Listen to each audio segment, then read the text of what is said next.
ଗୃହର ଐଶ୍ୱର୍ଯ୍ୟ କୋଣରେ ଦେବତାଙ୍କ ସ୍ଥାପନା ଓ ଲକର ସ୍ଥାପନା ଶୁଭଦାୟକ।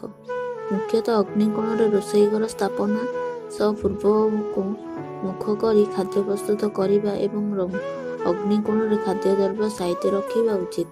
ପ୍ରବେଶ ଦ୍ୱାର ନିକଟରେ ମୃତ ବ୍ୟକ୍ତିଙ୍କ ଫଟୋ ବା ପ୍ରତିମା ରଖିବ ନାହିଁ। ମୁଖଦ୍ୱାର ନିକଟରେ ସର୍ବଦା ଜଳପୂର୍ଣ୍ଣ ପାତ୍ରଟିଏ ରଖିଲେ ଶୁଭପ୍ରାପ୍ତି ହୋଇଥାଏ। ଦୈନିକ ରୋଷେଇ ଆରମ୍ଭ ବେଳେ ଅଗ୍ନିଦେବଙ୍କୁ ଚିନ୍ତନ ଓ ଖାଦ୍ୟ ସମର୍ପଣ ଜରୁରୀ ଅଟେ। ପୂଜା କଲାବେଳେ ଉତ୍ତର କିମ୍ବା ପୂର୍ବକୁ ମୁଖ କରି ବସିବା ଶୁଭପ୍ରଦ ହୋଇଥାଏ। ଠାକୁର ପୂଜା ବା ଫଟୋକୁ ପୂଜା ଗୃହରେ ପୂର୍ବ ବା ପଶ୍ଚିମ ମୁହଁରେ ରଖନ୍ତୁ। ରୋଷେଇ ଗୃହର ରଙ୍ଗ ହଳଦିଆ କିମ୍ବା ଗୋଲାପୀ ରଖନ୍ତୁ। ରୋଷେଇ ଗୃହର ପୂର୍ବ, ପଶ୍ଚିମ ଓ ଉତ୍ତର ଡାଇନିଂ ରୁମ୍ କରିବେ।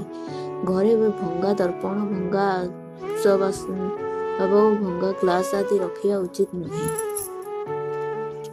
ଗୃହର ମୁଖ୍ୟ ଦ୍ୱାର ଅନ୍ୟ ଦ୍ୱାର ଅପେକ୍ଷା ବଡ଼, ସୁନ୍ଦର ଏବଂ ଭବ୍ୟ ହେବା ଉଚିତ। ତା ଛଡ଼ା ମୁଖ୍ୟ ଦ୍ୱାର 2 କବାଟ ବିଶିଷ୍ଟ ହୋଇ ଗୃହର ଭିତର ଆଡ଼କୁ ଖୋଲିବା ଦରକାର।